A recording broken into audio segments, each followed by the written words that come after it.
Hello everyone, আসসালামু আলাইকুম।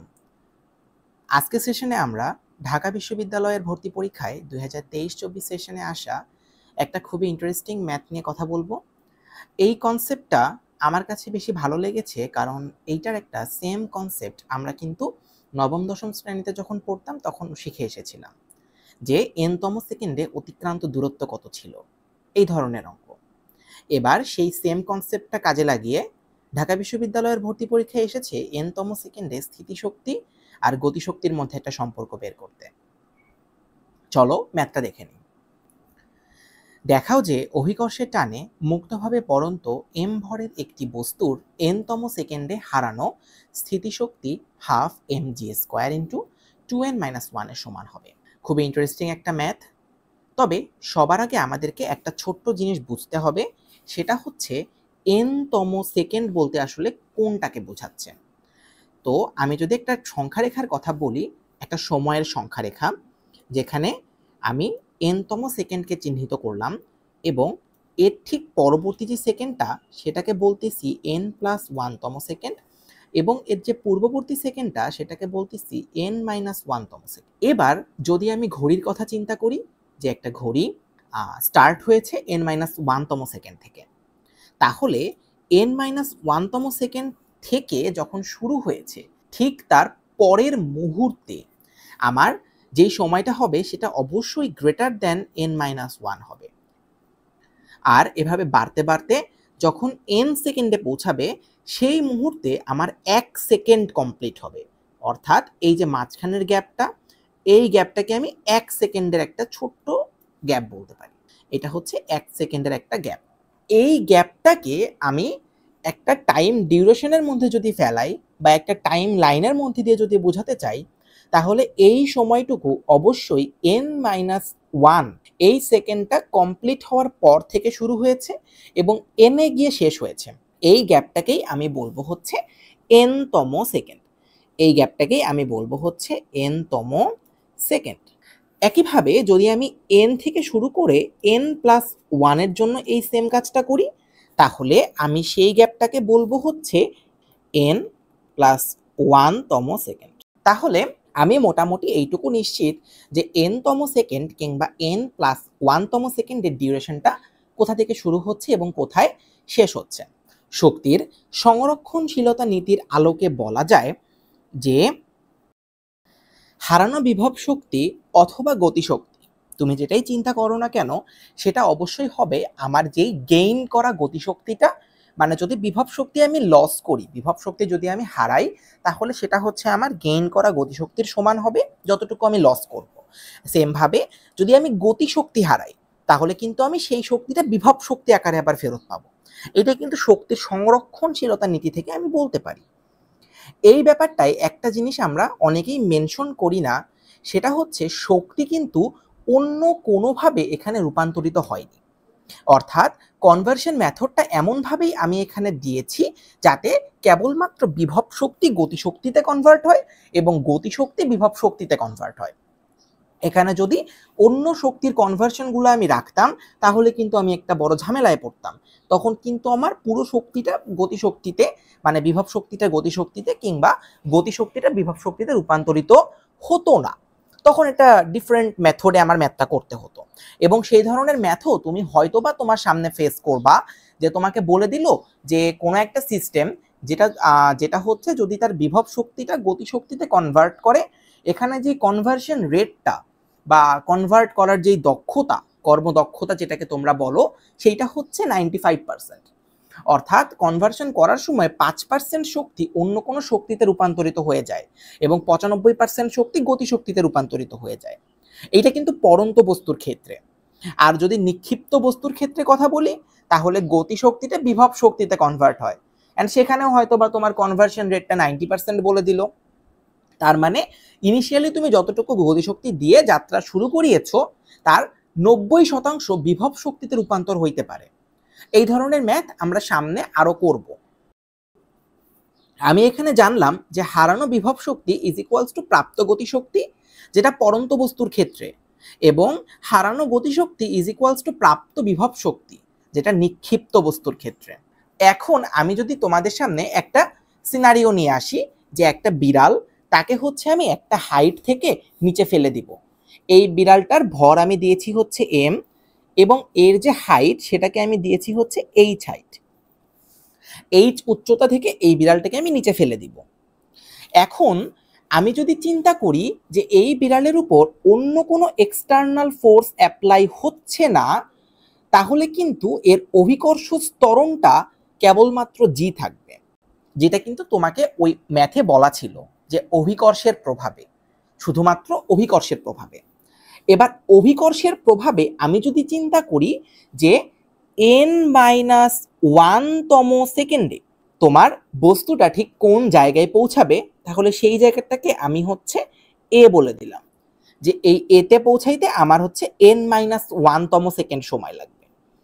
এবার যেহেতু n-তম সেকেন্ডটা n-1তম সেকেন্ডের থেকে বেশি, তাই আমি বললাম যে n-তম সেকেন্ডে সে হয়তোবা আরেকটু নিচে যাবে। বুঝতে পেরেছো?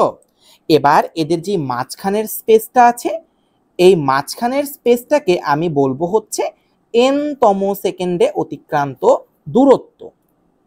আমরা শুরুতে এই n-তম সেকেন্ডে অতিক্রান্ত দূরত্বের একটা ইকুয়েশন বের করতে চাচ্ছি। এরপরে আমরা হচ্ছে পটেনশিয়াল এনার্জি কিংবা কাইনেটিক এনার্জির কথা বলবো। ঠিক আছে? তো খেয়াল করো, আমি যদি বলি n-তম সেকেন্ডে অতিক্রান্ত দূরত্ব হবে, আমি n সেকেন্ড পরে যতটুকু দূরত্ব অতিক্রম করেছি সেটা বিয়োগ n-1তম সেকেন্ডে যতটুকু দূরত্ব অতিক্রম করেছি সেটা। অর্থাৎ আমার যে ইনিশিয়াল পয়েন্ট ছিল সেখান থেকে বি এর দূরত্ব মাইনাস আমার যে ইনিশিয়াল পয়েন্ট ছিল সেখান থেকে এর দূরত্ব, এইটাই কিন্তু আমার এ বি কে হচ্ছে রিপ্রেজেন্ট করতেছে, তাই না? তাহলে আমি যদি বের করি ইনিশিয়াল পয়েন্ট থেকে এ বিন্দুতে পৌঁছানোর সময় আমার n-1, এইচ অফ এ যেটা হচ্ছে আমার ইনিশিয়াল পয়েন্ট থেকে এ বিন্দুর দূরত্ব, ইনিশিয়াল পয়েন্ট থেকে এ বিন্দুর দূরত্ব, এইটাকে আমি লিখতে পারি হচ্ছে ইউটি, যেটা আমার আদিবেগ, ইন্টু সময় প্লাস হাফ জিটি স্কোয়ার। এখানে টি কিন্তু n-1, তাহলে আমি নেক্সট লাইনে যদি টি এর ভ্যালুটা বসাই লিখি যে 0t plus half g into n-1 whole square. আমি কিন্তু এখানে জাস্ট টিটাকে রিপ্লেস করেছি, তবে জিরোর সাথে যে টিটা ছিল সেটা রিপ্লেস করিনি, কারণ এটা প্রয়োজন নাই, জিরোর জন্য তো ওটা এমনিতেই বাদ হয়ে যাবে। এরপরে আমি লিখতে পারি half g into n-1 square. এটা হচ্ছে আমার ইনিশিয়াল পয়েন্ট থেকে এ বিন্দুর দূরত্ব। একইভাবে আমি যদি ইনিশিয়াল পয়েন্ট থেকে বি বিন্দুর দূরত্বটা নিয়ে আসি, তাহলে সেটা হবে হচ্ছে H of B is equals to UT plus half GT square. Same ভাবে অ্যান্ড আমি যদি হিসাব করে লিখি যে এটা হবে হচ্ছে হাফ জি এন স্কোয়ার। ঠিক আছে, টি এর জায়গায় এন বসিয়েছি। এবার আমি একটাকে হচ্ছে ইকুয়েশন 1 যেটা এইচ অফ এ, এবং আরেকটা হচ্ছে ইকুয়েশন 2 যেটাকে এইচ অফ বি বলছি। তাহলে এইবার এদের মাঝখানের ডিস্টেন্সটা, অর্থাৎ এ বি বিন্দুর ডিস্টেন্সটাকে আমি যদি ডি বলি, তাহলে ডি হবে হচ্ছে H of B minus H of A. H of beta তো ডেফিনেটলি বড়, এটা তো আমি চিত্র থেকেই বলতে পারছি, এবং আমি ওভাবেই কনসিডার করেছি কিন্তু ম্যাথটা, তাই না? তাহলে বলবো half G N square minus half g into n-1 whole square. এবার এটাকে যদি আমি একটু ক্যালকুলেশন করি, আমি পাচ্ছি হাফ জি ইন্টু 2n-1, যেটা হচ্ছে আমার এ থেকে বি বিন্দুর দূরত্ব ছিল। ঠিক আছে, এ থেকে বি বিন্দুর দূরত্ব ছিল এইটা। ভূমি থেকে দূরত্ব বিবেচনা করা হলে আমি বলতে পারি এইচ অফ এ, এখানে কিন্তু ক্যাপিটাল লিটার এইচ দিয়েছি, যেটা হচ্ছে আমার ভূমি থেকে এ বিন্দুর উচ্চতা, এটা ক্যাপিটাল এইচ। এটা হচ্ছে টোটাল উচ্চতা এইচ মাইনাস এইচ অফ এ, যেটা ছিল ইনিশিয়াল পয়েন্ট বা ওই উচ্চতর পয়েন্ট থেকে এ বিন্দুর দূরত্ব। বুঝতে পেরেছো? এন্ড এটাকে লিখতে পারি আমি h minus half g n-1 whole square. একইভাবে h of B is equals to h minus H of b, মানে capital h of B is equals to হচ্ছে এই small h minus H of B is equals to h minus half G N square. Same জিনিস কিন্তু just h of a আর h of বিটাকে replace করেছি। যেহেতু potential energy ভূমি থেকে দূরত্ব কনসিডার করে, তো এই কারণে আমি ভূমি থেকে দূরত্বটা বের করে নিলাম। বুঝতে পেরেছো? তাহলে আমি লিখব এ বিন্দুতে থাকাকালীন স্থিতি শক্তি, এটা হচ্ছে e of a is equals to mg into h of a খুব সিম্পল একটা জিনিস, যেখানে এইচ অফ এ কিন্তু আমার ভূমি থেকে দূরত্ব ছিল বা ভূমি থেকে উচ্চতা ছিল, is equals to M G into H minus half g into N minus one whole square. একইভাবে যখন বি বিন্দুতে ছিল তখন স্থিতিশক্তি হচ্ছে আমার e of B is equals to M G into H minus H of B is equals to M G into H minus half G N square. স্থিতিশক্তির পরিবর্তন বের করার সময় তোমাকে মাথায় রাখতে হবে অবশ্যই কিন্তু ফাইনাল মাইনাস ইনিশিয়াল করতে হবে। এখন যেহেতু পরন্ত বস্তু, ফলে তার ফাইনাল পজিশন হচ্ছে বি পজিশন, তাহলে আমি বলবো E B minus E A is equals to, এবার যে আমি ওই দুটো ইকুয়েশন পেলাম ই বি এবং ইয়ে, ওই দুটো বিয়োগ করে দিব, এম জি into H minus half G N square, যেটা হচ্ছে আমার ই বি এর মান, মাইনাস এম জি ইন্টু এইচ মাইনাস হাফ জি N minus one whole square, যেটা হচ্ছে আমার ই এ এর মান।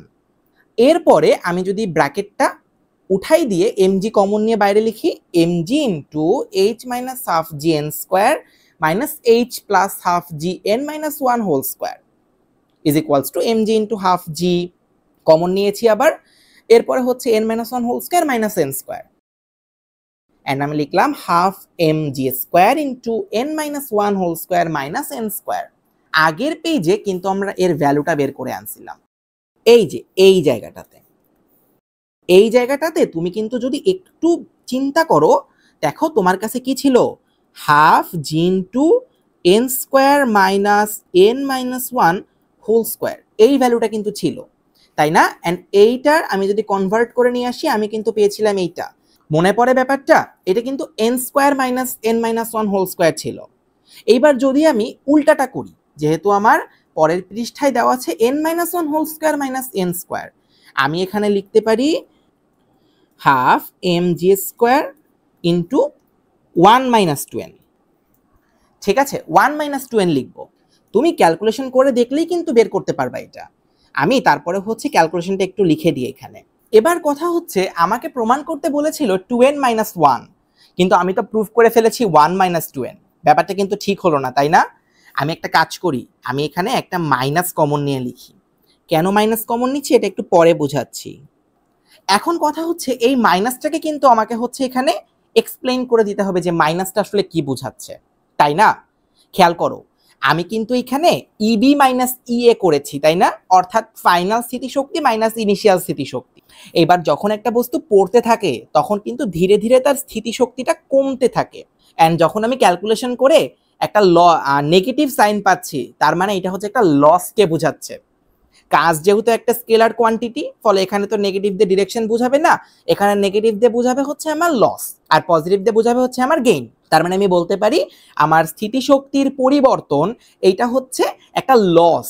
এখন কথা হচ্ছে যে এইখানটাতে একটা ছোট্ট জিনিস আছে যেটা আমি তোমাকে বলবো, যদিও এটা কোনোদিন আসবে না, সেটা হচ্ছে দেখো টু এন মাইনাস ওয়ান এইটা কিন্তু গ্রেটার দেন জিরো হইতে হবে।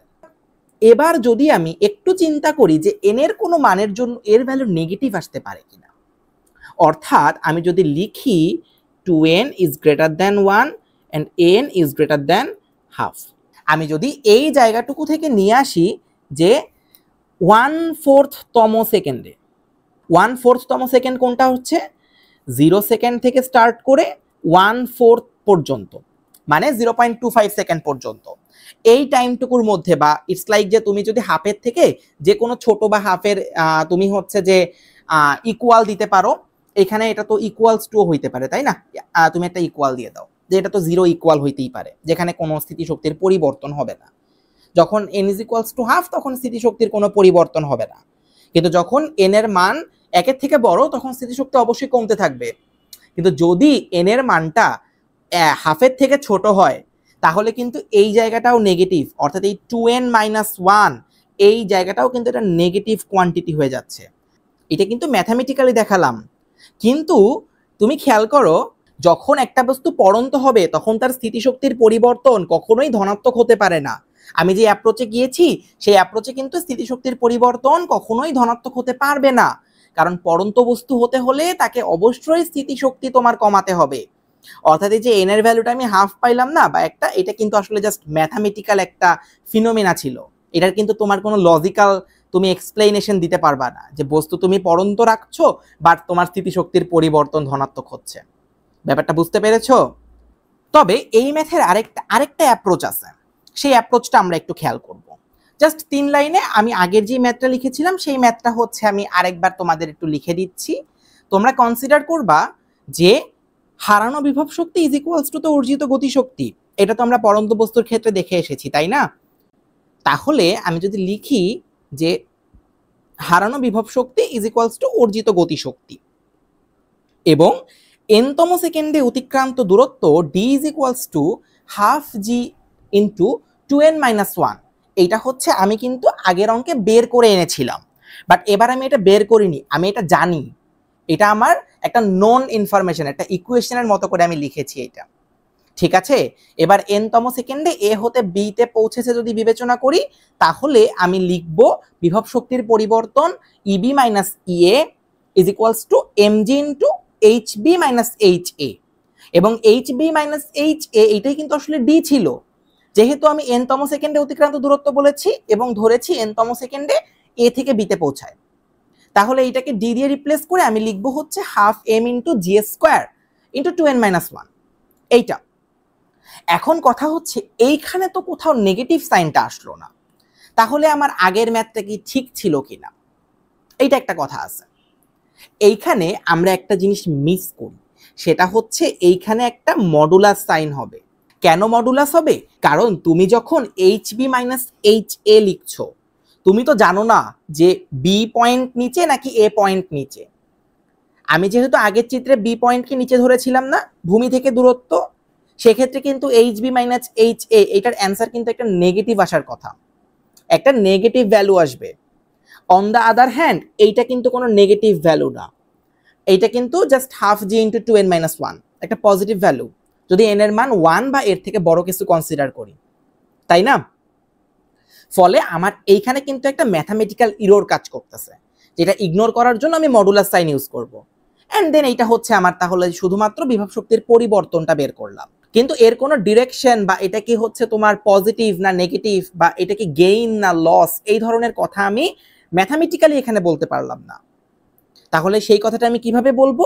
আমি লজিক্যালি বলবো যে যখন বস্তু পড়ন্ত তখন কিন্তু এটা হারানো বিভব শক্তি, অন দ্য আদার হ্যান্ড যখন বস্তু হচ্ছে নিক্ষিপ্ত তখন কিন্তু এটা গেইন করা বিভব শক্তি।